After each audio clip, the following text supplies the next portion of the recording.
In this video, I'll show you how to check open and closed ports on your Ubuntu computer. Let's start by opening the terminal. You can do that by pressing Ctrl, Alt, and T on your keyboard. Now we'll use a tool that comes pre-installed on most Ubuntu systems. It's called Netstat, but in case it's not available, I'll show you how to install it. Type this command in the terminal, sudo apt install nettools, press enter.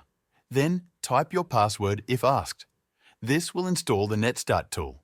Now to check the open ports, type sudo netstat, press enter. This command lists all open ports. You'll now see a list of ports and the services listening on them. Look under the local address column to see the port numbers.